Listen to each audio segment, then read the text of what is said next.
The whispers started before she reached the doors. Franca Jones heard them the way she heard everything, clearly, completely, without the mercy of distance. 300 guests packed into Seoul's most prestigious wedding venue, and not one of them had the decency to lower their voice below cruelty. She stood at the entrance of the Grand Hyeon ballroom in a gown that had taken her 8 months to design. Ivory silk structured at the bodice, trailing into something fluid and alive at the hem, embroidered at the shoulder with Ghanaian Adinkra symbols in thread so fine it caught the light like breathing gold, and she heard them decide, in real time, that she was wrong. Too much, too bold, too foreign, too herself. Her hands didn't shake. She had promised herself that. Her bouquet of white proteas and deep burgundy dahlias held perfectly still in her grip, and her chin stayed level, and her eyes stayed forward, fixed on the aisle that stretched ahead of her like a test she had not asked to take, but intended to pass. What none of them knew, not the women with their practiced smiles sharpening into something uglier, not the men recording her entrance on phones they'd pretend not to have touched, not the journalists in the back row who'd been tipped off by someone on the guest list, was that the man waiting at the end of that aisle had seen this dress 6 months ago on a Tuesday evening in her studio and had gone so still she'd thought something was wrong. Then he'd said, very quietly, "Wear it. Welcome to Afro Career Stories by Yem Besties. Please like, share and subscribe." They had met 2 years before the wedding, and the meeting had been, by every external measure, unremarkable. Franca ran a fashion and lifestyle brand called JONESWRIGHT. Established in Lagos, expanded to London, arrived in Seoul 18 months ago when the Korean luxury market began paying serious attention to African design aesthetics, and she decided to be present for that conversation rather than watch it happen without her. She was 28, self-funded, and operated with the organized intensity of someone who had learned early that no room would make space for her unless she built the space herself. She was in Seoul for a textile sourcing meeting with a manufacturing group in Mapo-gu. The meeting ran long. She took a wrong elevator in a building she didn't know well and stepped out on the 14th floor of the Yun Group's private corporate tower instead of the lobby. The man standing at the end of the corridor, speaking in low, rapid Korean to an assistant who was writing everything down with the focus of someone transcribing scripture, looked up when the elevator opened. He looked at her for exactly 3 seconds. Later, she would try to explain to her best friend Adais what those 3 seconds felt like and find that language was insufficient. It wasn't attraction, not just that, not in the simple way the word implied. It was more like recognition, like something in her chest that had been oriented in one direction her entire life shifted without permission toward him. His name was Yoon Gi-seok. She didn't know that yet. She knew his face, the clean severity of it, the jaw that looked carved rather than grown, the eyes that were very dark and very still and currently doing something to her composure that she refused to acknowledge. She said, in Korean, "I apologize, wrong floor." He said nothing for a moment. Then, "The lobby is 3 floors down." "I know," she said. "Thank you." She pressed the button. The elevator opened. She stepped back inside. The doors closed. She stood in the elevator and breathed. His assistant mentioned her to him once 3 days later in the context of the JONESWRIGHT brand expanding into Seoul's luxury retail corridor. A business brief, entirely professional, flagged because the Yun Group had adjacent interests in the retail real estate sector. Gi-seok read the brief twice. He told his assistant to arrange a meeting. his assistant who had worked for him for 6 years and had never once seen him personally initiate a business meeting with a brand at JONESWRIGHT's current market size, wrote it down without comment and privately updated her understanding of the situation. The meeting happened at a restaurant in Gangnam that Franca chose because it was neutral ground and she made a habit of choosing her own ground.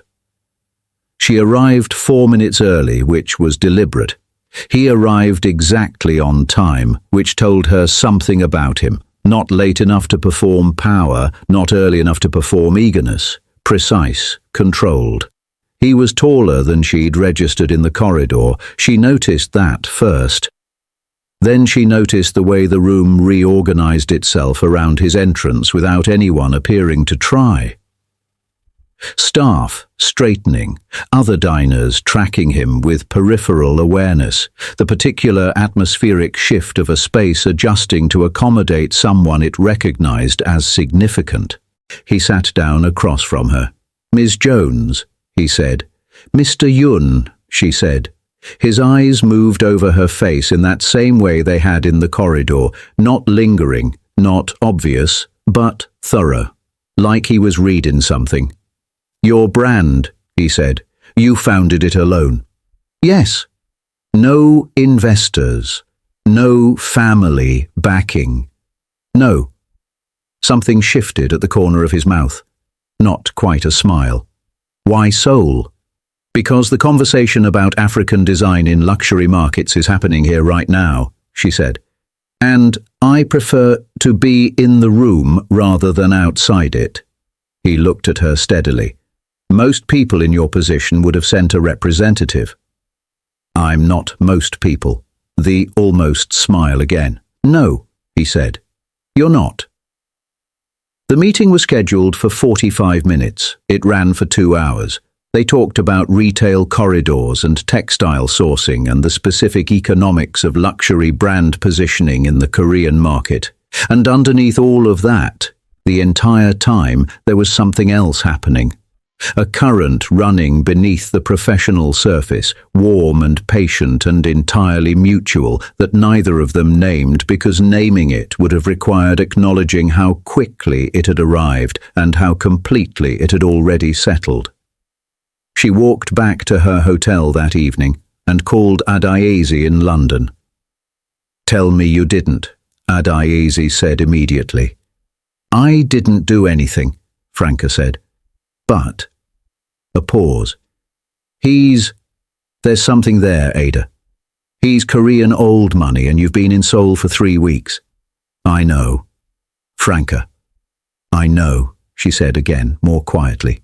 She did know. She knew the shape of what was coming. The family, the expectation, the specific and ancient weight of a world that had already decided what a man like Yoon Gi-seok was supposed to do and who he was supposed to do it with. She had been in enough rooms to understand when she was the person those rooms hadn't accounted for. She knew all of that. She went to dinner with him 4 days later anyway. They kept it quiet for 3 months, which in Seoul's high society ecosystem was approximately the equivalent of keeping a fire quiet in a dry field. Word moved through the circles that mattered, the old money families, the corporate dynasties, the social architecture that Gi-seok had been embedded in since birth, in the particular way that gossip moved when it carried the additional charge of transgression. Franca heard some of it. She was not naive enough to think she heard all of it. What she heard, whispers at industry events, the particular quality of silence that fell when she entered certain rooms, the way some women looked at her with expressions she had learned to read before she'd left Lagos.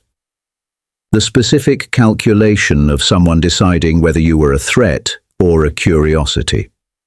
What she didn't hear, not yet, the conversation Madame Yeon Bok-rai was having with her son's board of directors, the calls being made to the family of Shim Da-eun, the quiet and systematic campaign to make Franca Jones's Seoul expansion considerably more difficult than it needed to be. Gi-seok didn't tell her. Not because he was hiding it. She understood that later, too late and then just in time, but because he was handling it the way he handled everything, with the absolute conviction that his world was his to manage and that she should not have to carry what he could carry for her. It was the most loving mistake he would ever make. 4 months into whatever this was, Gi Seok took her to Jeju. Not a business trip.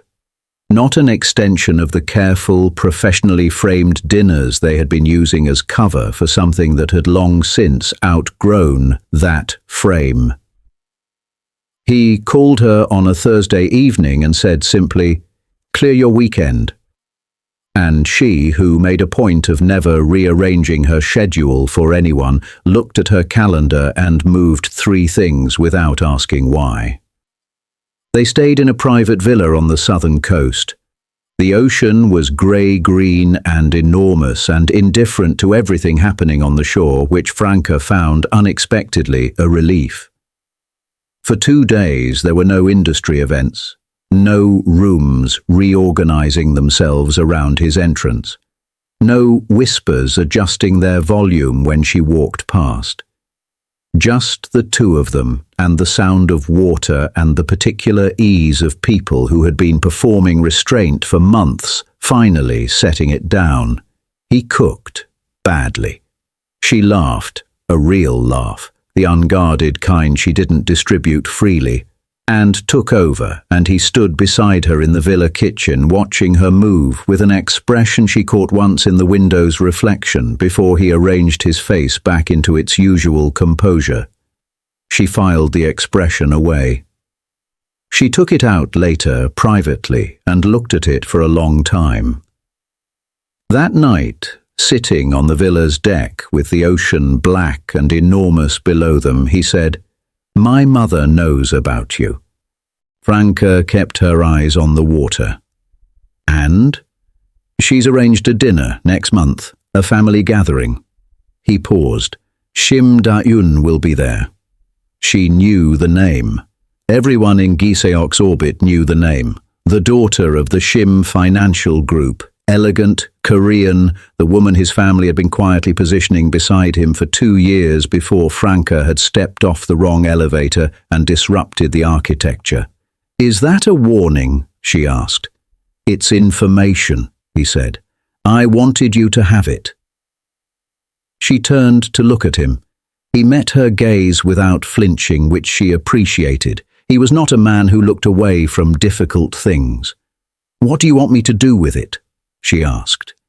"Nothing," he said. "I'm handling it." She held his gaze for a long moment. Something in her chest tightened. Not with fear exactly, but with the particular unease of a woman who had spent her entire life building things with her own hands, suddenly standing in a situation where someone else had decided to build on her behalf. "Gi Seok," she said carefully, "I don't need handling. I know that." His voice was quiet. "I need you to trust me." She looked back at the ocean. She trusted him.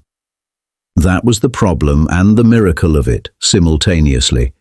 She trusted him in a way she had not trusted anyone in a very long time, and that trust lived alongside a clear-eyed understanding that trust alone had never been sufficient armor against the kind of opposition a woman like her faced in a world like his. She didn't say any of that. She let the ocean say it for her, vast and unresolved, and he sat beside her in the dark and didn't push, which was its own kind of answer. The family dinner was exactly what she'd expected, and worse than she'd prepared for. Madame Yunbok Rai was 71 years old, impeccably dressed, and operated with the refined lethality of a woman who had spent 5 decades getting what she wanted through means that left no visible marks. She greeted Franca at the door of the Yun family estate with a smile that reached precisely nowhere near her eyes, and said in English, "How interesting that you speak Korean." "Thank you," Franca said in Korean. Madame Yun's smile didn't change.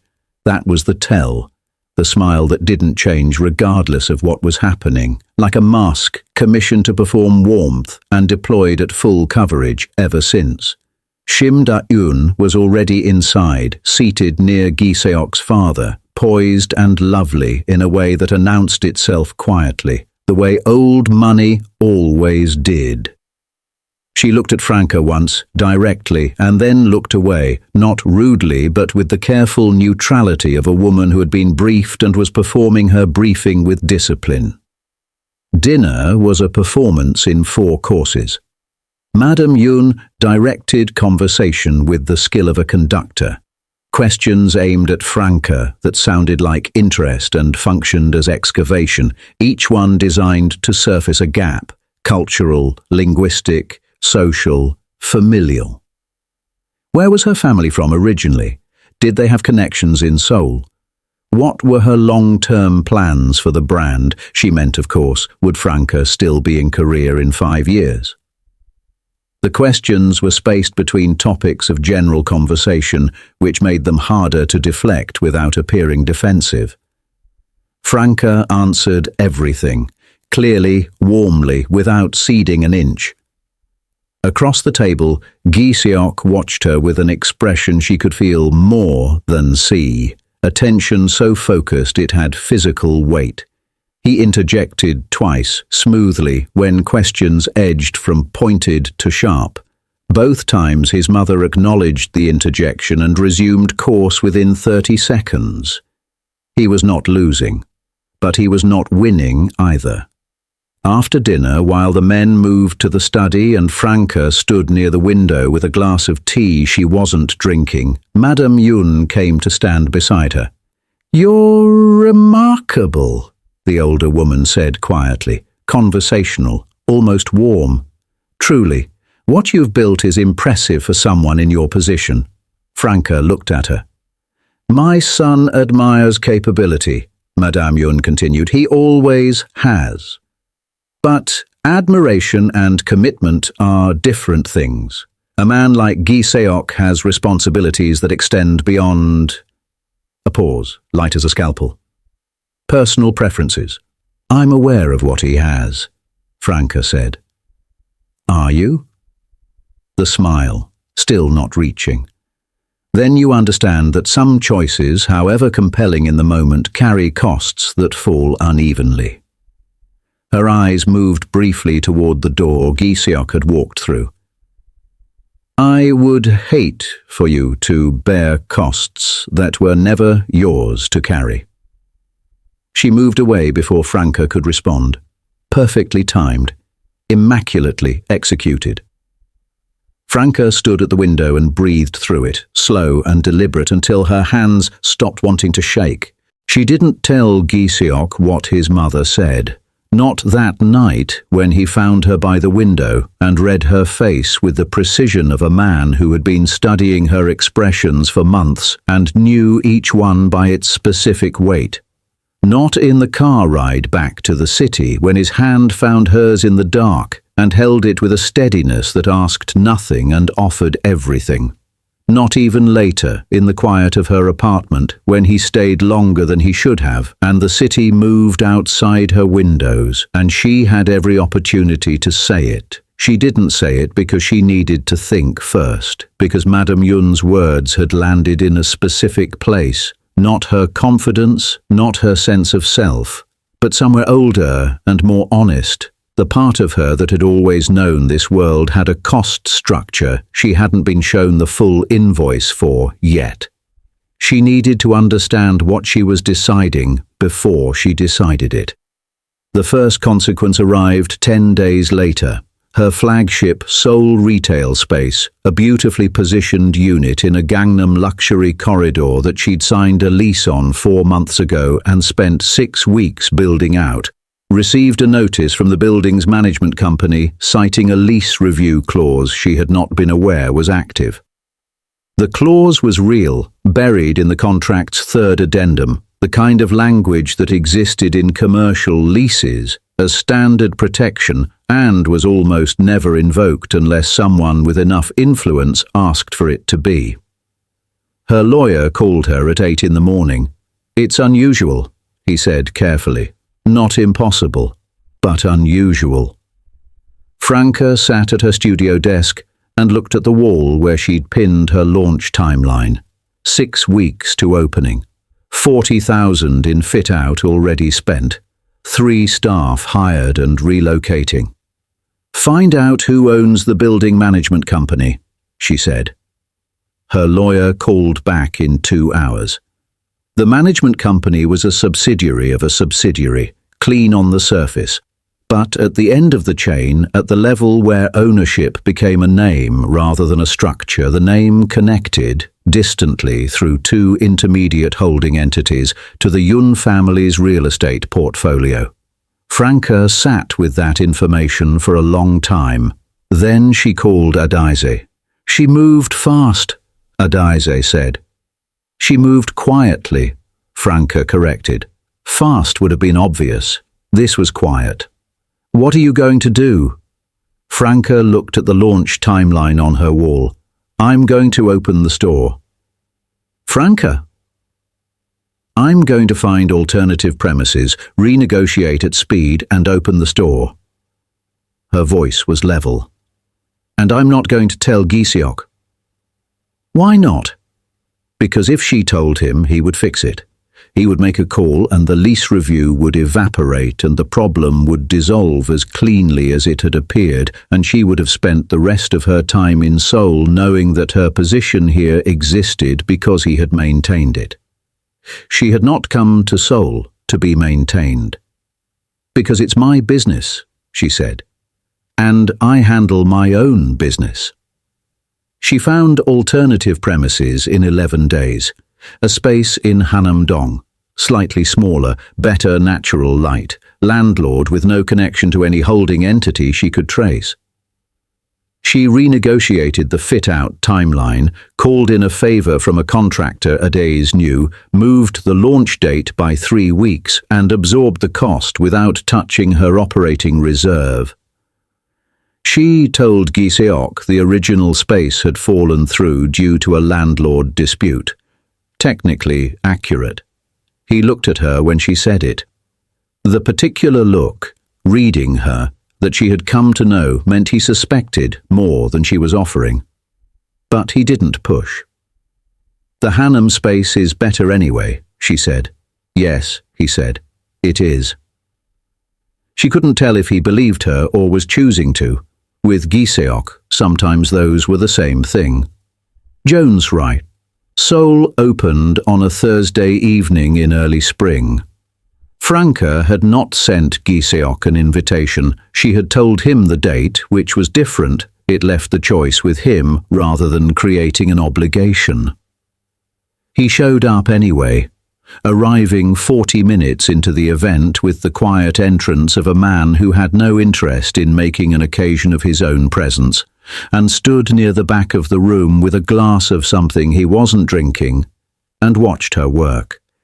She was extraordinary at it. He had known she would be, had seen enough of her in professional settings to understand that this was her natural element, the way water was an element rather than an environment. She moved through the room with an ease that looked effortless and wasn't, speaking to buyers and press and guests in 3 languages, her deep blue wrap dress catching the gallery lighting, her laughter real when it came, and withheld when it didn't. He watched a journalist from a luxury lifestyle magazine spend 12 minutes in conversation with her and leave the conversation visibly recalibrated. The practiced boredom of someone who attended too many launches replaced with something that looked like genuine interest. He watched a senior buyer from a department store group arrive skeptical. He knew the man, knew his taste ran conservative, and leave with 3 pieces under consideration. He watched all of it and felt something expand in his chest that he didn't have a precise word for. Pride was close but too simple. It was more like recognition. The particular feeling of watching someone be exactly who they were, without apology, without performance, and understanding with absolute clarity why that person was the only one in any room that your eyes kept finding. He was in love with her. He had known it for some time. He had not said it yet, not because he doubted it, but because he understood that saying it would change the architecture of everything, and he had wanted to be certain that when he changed it, he was prepared to defend what replaced it. Standing in the back of her store, watching her be magnificent, he decided he was prepared. He waited until the last guests left. Her team was packing down, warm and slightly giddy with the success of the evening. She found him still there, glass still in hand, and raised an eyebrow. "You stayed," she said. "I stayed." She studied him. Something in his expression made her go still. "Giseok, come outside," he said. The street in front of the store was quiet, the spring air carrying that particular Seoul night quality, cool but not cold, the city's light pressing amber into the dark above them. She stood on the pavement in her burgundy dress and looked at him. He said, "I love you." No preamble, no construction, just the words, offered with the same directness he applied to everything that mattered to him, clean and final and completely without performance. She looked at him for a long moment. Something moved through her. Not surprise, because she had known the way you knew weather before it arrived, but the specific gravity of a thing becoming real, of words landing on something that had been waiting for them. "I know what your mother is doing," she said. He didn't flinch. "I know you know. The lease review." A pause. "Yes." She looked at the street. "You knew and you didn't tell me." "I was handling—" Giseok. Her voice was quiet, but it stopped him. "I don't need you to handle the things that are done to me. I need you to tell me when they're happening so I can handle them myself." She turned back to him. "Do you understand the difference?" He held her gaze. In the amber light, something in his expression shifted.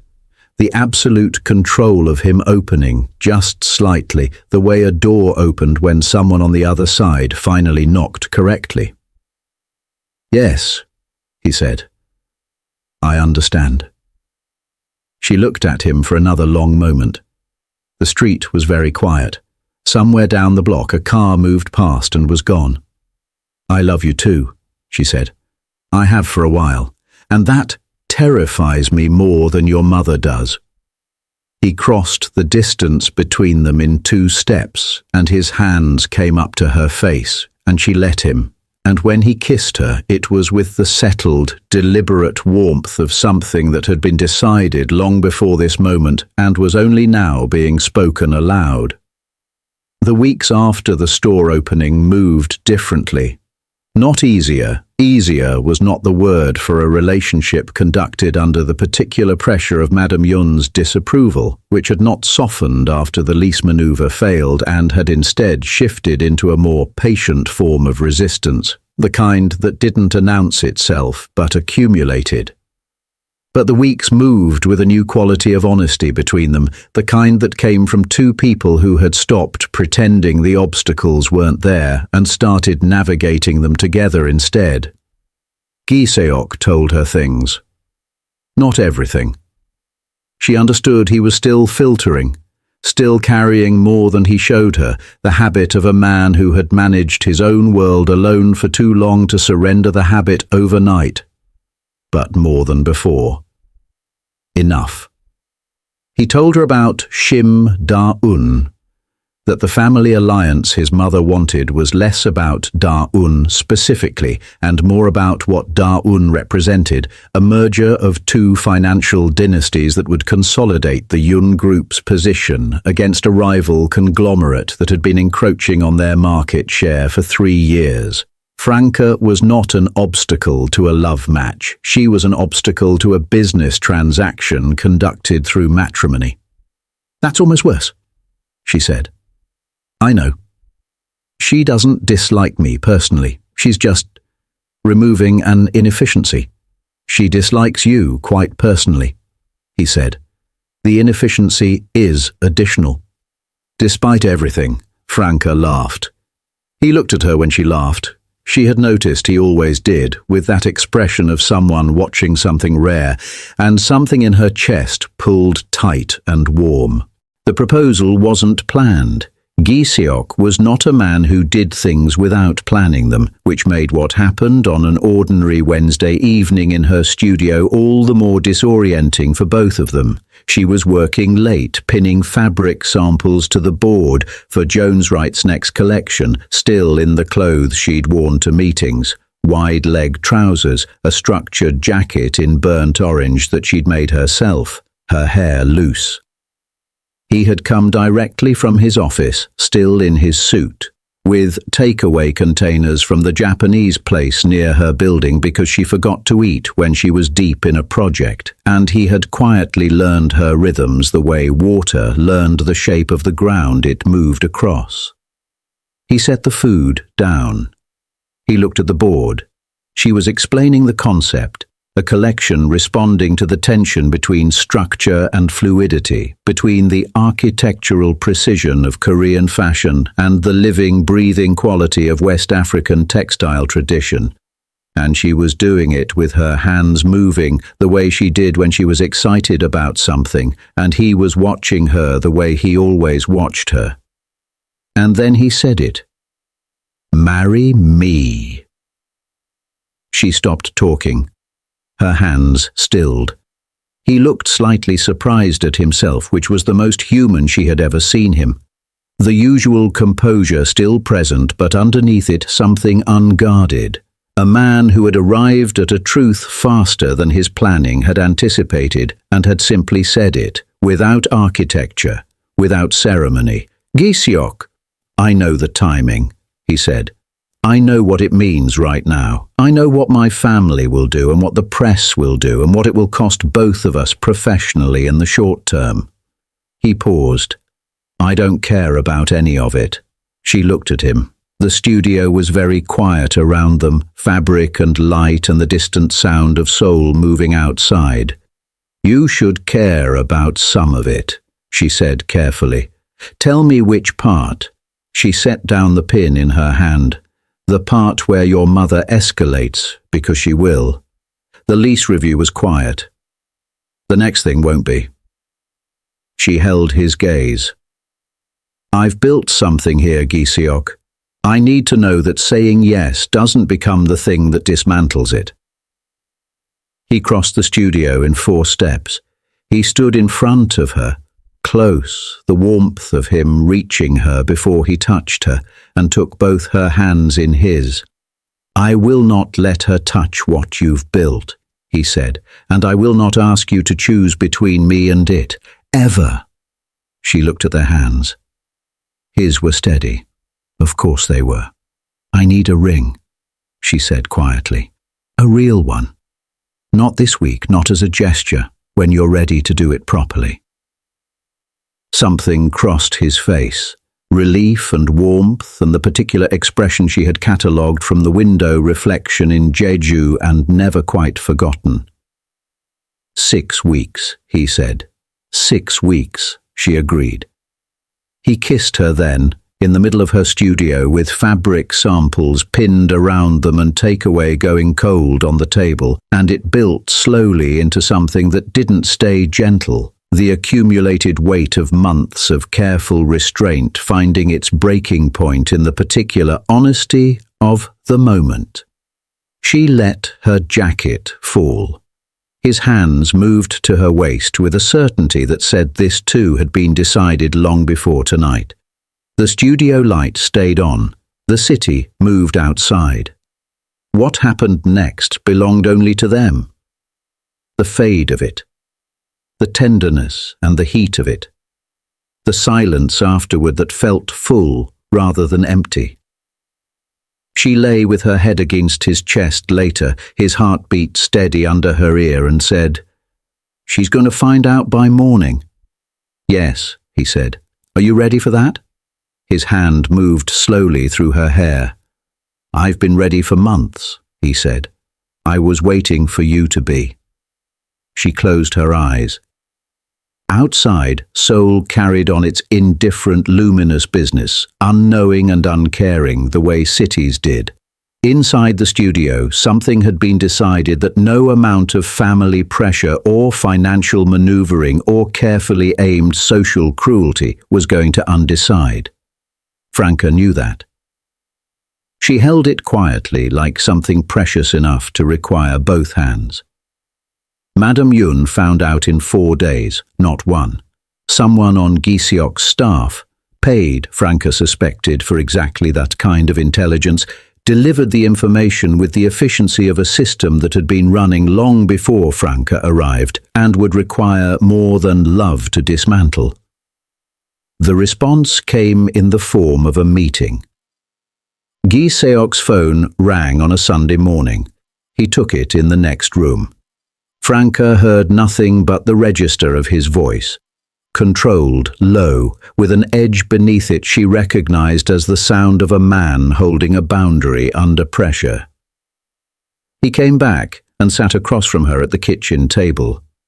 "She's moving the family board meeting forward," he said. "She's going to propose a formal resolution supporting the Shim alliance. It's not binding. I have enough votes to block it, but it will be public record within the company." Franca absorbed that.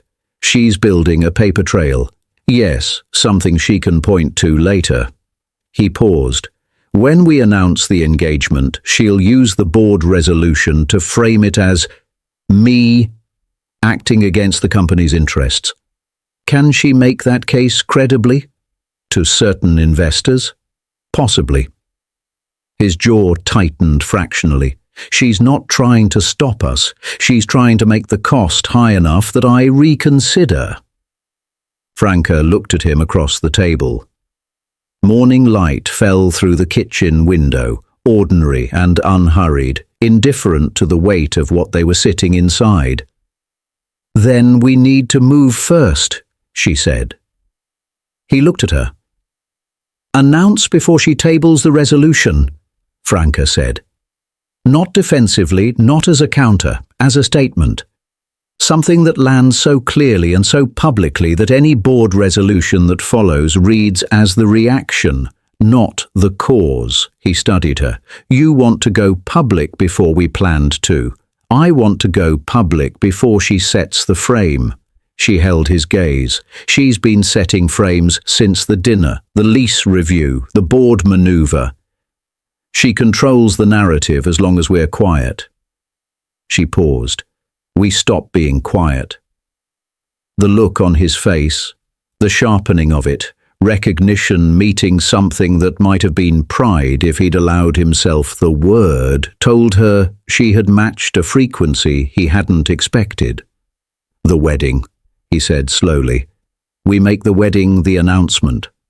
Not a press release, not a social media post." She nodded. "The wedding itself.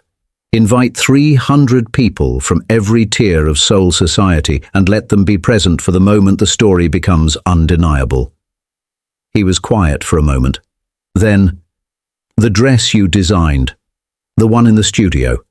She met his eyes. "Wear it," he said. 6 weeks of planning in near total secrecy. Franca ran it the way she ran everything, with precision, with contingency, with the particular discipline of a woman who had learned that the difference between a vision and a reality was the quality of the work done in between. She and Giseok divided the labor cleanly. He handled the venue, the guest architecture, the legal and financial structures that needed to be in place before the announcement landed. She handled everything else. The dress took 3 weeks of evenings and 2 all-nighters. She had designed it months ago, the concept living in her sketchbook long before that Sunday morning conversation in the kitchen. But construction was different from design, and she was building it herself by hand because this was not a garment she was willing to give to anyone else. The ivory silk she sourced from a supplier in Hanam who had been working with her since the store opened. The adinkra embroidery at the shoulder, symbols for resilience, for love that endures, for the beauty of what one builds with one's own hands. She stitched in the evenings with a needle so fine it left no visible mark on the silk until the pattern emerged, slow and deliberate, like a truth becoming visible. Adais flew in from London 2 weeks before the wedding. She stood in Franca's studio, looking at the dress on the mannequin for a long time without speaking. Then she said, "They're going to lose their minds." "Yes," Franca said, "the Korean press is going to be brutal." "For about 72 hours, Franca said. "And then the photographs will circulate and the narrative will shift because it always does when the image is strong enough." Adais looked at her. "You've thought about this like a campaign." "It is a campaign," Franca said simply. "The most important one I've ever run." She paused, smoothing a fold in the silk. "The product is our life.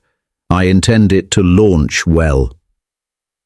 Gi Seok's invitations went out under the cover of a corporate anniversary event.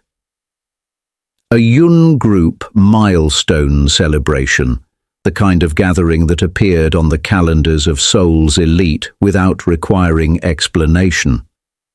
By the time guests understood what they had actually been invited to, they would already be seated. Madame Yun received her invitation 3 days before the event. Gi Seok delivered it himself. He sat across from her in the drawing room of the family estate, where Franca had stood at the window 3 months ago, absorbing the most elegant threat she'd ever received, and he placed the envelope on the table between them. His mother looked at it without touching it. "What is this?" "An invitation," he said, "to my wedding." The silence that followed had the particular quality of something very controlled, working very hard to stay that way. "Gi Seok." Her voice was measured, precise. "You understand what you are doing." "Completely," he said. "The board resolution won't pass. I've spoken to enough members to be certain." He held her gaze without aggression, without coldness, just the absolute steadiness of a man who had made a decision from the clearest and most honest part of himself and was standing in it without apology. "Mother, I am not asking for permission. I am inviting you to be present for something important in my life." He paused. "I would like you to be there, but I am getting married on Saturday regardless." Madame Yun looked at him for a long moment. The mask, that perfectly commissioned smile, was absent. What replaced it was something older and more complicated. A mother's face doing the difficult arithmetic of a love that wanted to hold and a will that wanted to control, and the painful recognition that those two things had finally reached the limit of coexistence. She picked up the envelope. She did not open it, but she did not put it back down. The morning of the wedding arrived with the particular quality of important mornings. Ordinary light, ordinary sounds, the world conducting its usual business with no acknowledgement of what was happening inside it. Franca was dressed by 9. Adais did her makeup, minimal, precise, emphasizing rather than covering, because Franca Jones did not cover things. Her hair was pinned at the crown, loose at the nape, a small spray of white protea tucked at the side. The dress moved when she moved, the silk responding to her body with the particular intelligence of well-cut fabric, and the adinkra embroidery caught the morning light exactly as she had intended. Not flashy, not demanding attention, but there, unmistakably, for anyone who looked closely enough to see what it said. She stood in front of the mirror for a long moment. She was afraid. She allowed herself to know that fully without managing it. The specific fear of a woman who had built everything she had by her own effort, standing at the threshold of a life that would require her to share the building with someone else, to trust that his foundations were as solid as her own, to believe that love was not a vulnerability but a structure capable of bearing weight. She was afraid, and she was certain. Both at once, which was, she had come to understand, the only honest way to step toward anything that mattered. Her phone buzzed. Gi Seok. I'll be the one at the end of the aisle who can't breathe. She looked at the message for a moment. Then she pressed her lips together against something that wanted to become a smile too large for the morning. She typed back, "Try to breathe. I need you conscious for the vows." His reply was immediate. No promises. She laughed, the real kind, damn, and handed her phone to Adai's and picked up her bouquet of white proteas and deep burgundy dahlias. The whispers started before she reached the doors. She heard them clearly, every syllable, because she had always heard everything clearly and had spent 28 years deciding what to do with what she heard. Too bold, too foreign, too much. The murmur of 300 people encountering something that didn't fit their expectations and reaching instinctively for dismissal. She walked forward anyway. The Grand Hyan ballroom stretched ahead, all light and arrangement and the particular held breath quality of a room full of people waiting for something to happen. Cameras clicked, phones rose. She felt the weight of every eye, and she did not perform indifference to it, and she did not shrink from it. She simply walked, the silk moving with her, the adinkra catching light, her chin level and her hands steady around the stems of her bouquet. She saw him before she reached the midpoint. Gi Seok stood at the end of the aisle in a black tuxedo with the particular stillness of a man who had forgotten, momentarily, how to move. His eyes found hers across the length of the ballroom, and the expression on his face, unguarded, undone, the absolute dissolution of every careful wall he had ever built, landed in her chest like the answer to a question she'd been carrying for 2 years. The whispers continued around her. She didn't hear them anymore. She walked toward him, and he watched her come, and neither of them looked anywhere else, and the room slowly went quiet, not because it had decided to approve, but because something was happening at the front of that ballroom that was larger than approval or disapproval, something that made the judgment of 300 people feel suddenly like a very small thing to set against it. She reached him. He took her hand. His fingers were not quite steady, which she felt and filed away as something she would tell him about later, in private, when she could afford to be tender about it. His eyes moved over her face with the expression she had first seen in a window reflection in Jeju, the one that looked like a man encountering his own depth for the first time, and finding to his surprise that it didn't frighten him. "You're here," he said. Quietly, just for her. "I'm here," she said. Behind them, the room shifted. She heard it, the recalibration of it, the specific atmospheric change of 300 people revising their understanding of what they were witnessing. Phones that had risen to capture mockery continued recording for different reasons now. The whispers changed register, surprise replacing cruelty, the particular sound of a narrative reversing itself in real time. Franca didn't turn around to watch it happen. She was already looking at the only thing that mattered. The ceremony was 20 minutes long. The officiant spoke. The vows were exchanged, traditional in structure, entirely their own in content. When it was Franca's turn, she spoke clearly in Korean, and she felt the room register that too. The particular recalibration of people encountering a woman who had done the work of belonging on her own terms rather than waiting to be invited. She had written her vows in both languages and chosen Korean deliberately. Not for the room.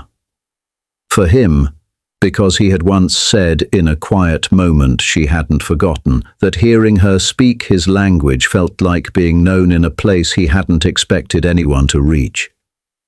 Gi-seok's vows were brief and precise, which was exactly him.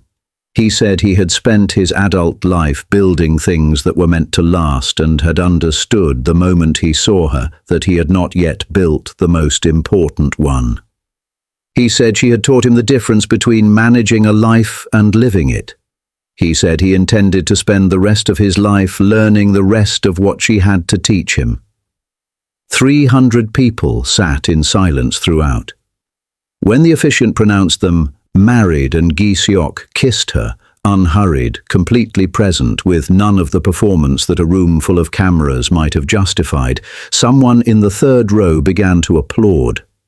Then the row behind. Then, in the way these things moved when the feeling was genuine, the entire room, rolling backward from the front like something inevitable finding its natural direction. Franca pulled back and looked at him. He was looking at her the same way. "Breathe," she said quietly. "Working on it," he said. The reception afterward was a different kind of ceremony. Franca moved through it with Gi-seok beside her, his hand at the small of her back. Not possessively, not as a claim, but with the settled warmth of a man who had decided where he stood and no longer needed to announce it. The same guests who had whispered at her entrance now introduced themselves with the recalibrated warmth of people who had just watched something they hadn't predicted and were reorganizing their social arithmetic accordingly. She was gracious to all of them. She had learned a long time ago that graciousness was not weakness. It was the most efficient response to people discovering they had underestimated you. It cost her nothing and communicated everything. Ades appeared at her elbow at one point holding champagne, wearing the expression of a woman who had been vindicated on behalf of her best friend and was savouring it with full commitment. "The woman from the fourth table," Ades murmured, "the one who filmed your entrance. She just posted the video with the caption, 'Most Stunning Bride of the Year.' The same account that commented, 'Who does she think she is?' 40 minutes ago." "I saw," Franca said. "Does it feel good?" Franca considered the question honestly. "Not the way I thought it would," she said. "The people in that room don't determine what this is." She looked across the room to where Gi-seok was speaking with 2 board members. His posture relaxed in a way she had rarely seen him in professional settings. "He does. I do." Ades looked at her for a moment. Then she raised her glass. "To JONESWRIGHT and the most unbothered bride in Seoul." Franca touched her glass to Ades's. "To building things that last," she said. Madame Yun came to find her an hour into the reception.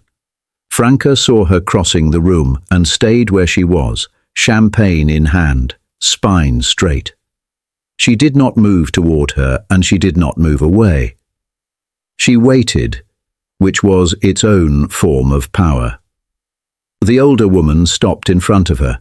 The mask was present but different tonight, worn more lightly, something behind it that Franca had not seen before. Not warmth, not yet. But the absence of active hostility, which in Madame Yun's register was significant. "The dress," Madame Yun said after a moment. "Yes," Franca said. "You made it yourself?" "Yes." Madame Yun looked at the embroidery at Franca's shoulder. The adinkra symbols in their fine gold thread. The work of 3 weeks of evenings. She looked at it long enough that Franca understood she was actually seeing it, not performing the gesture of looking. "What do they mean?" she said. "The symbols," Franca told her. Quietly, without elaboration. Resilience, enduring love, the beauty of what one builds by hand. Madame Yun was silent for a moment. "My son has never looked at anyone the way he looks at you," she said finally. The words came out with the particular quality of something a proud woman had spent considerable time deciding whether to say, and had finally said because withholding it had become more costly than releasing it. Franca held her gaze. "I know," she said. "I don't take that lightly." Something shifted in the older woman's face, the arithmetic of it, visible, effortful, honest in a way the mask never was. "No," Madame Yun said quietly. "I don't think you do." She moved away. Not warmly, not yet, perhaps not for a long time, but without the particular cold purpose that had characterized every previous departure. It was, Franca understood, the closest thing to a ceasefire that a woman like Madame Yun Bok Rai knew how to offer. She would take it, not as a victory, as a beginning. Late in the evening, after the toasts and the dancing and the long beautiful business of a reception winding toward its end, Gi-seok found her on the venue's private terrace. She was standing at the railing looking at Seoul's skyline, that particular nighttime view of the city, all light and vertical ambition, beautiful in the way of things built by people who refused to stop reaching. He came to stand beside her, jacket off now, the top button of his shirt undone, looking more like the man she knew in private than the public figure the room inside had been observing all evening. She leaned into him slightly. His arm came around her waist. "How are you?" he asked. "Good," she said, and meant it fully, not the managed version of good she had been producing for months. Navigating pressure and uncertainty and the cost of loving someone whose world pushed back. Actually good. The bone-deep, quietly certain kind. He pressed his lips to her temple. Stayed there for a moment. "The board resolution," she said. "Your mother's plan." "Dead," he said simply. 3 members withdrew their support this afternoon. 2 more after the ceremony. A pause. It appears being present for something real changes people's calculations. She smiled at the skyline. Funny how that works. He turned her gently toward him. In the terrace light, he looked at her the way he had looked at her from the end of the aisle, completely without management, with the full force of a man who had dismantled every wall and found on the other side that he preferred it. "I meant what I said," he told her, "in the vows. I know you did. The rest of my life," he said, "learning the rest of what you have to teach me." She reached up and touched his jaw, her hand against the clean line of it, warm and certain. "Then pay attention," she said. "I don't repeat myself." He laughed, a real one, unguarded, the rarest and most precious thing she had ever collected from him, and pulled her close. And she went, and behind them, through the terrace doors, Seoul carried on its luminous, indifferent business, and inside the warm press of his arms, Franca Jones, who had walked down an aisle in a dress they laughed at and arrived at the rest of her life, held on and did not let go. The sea. End.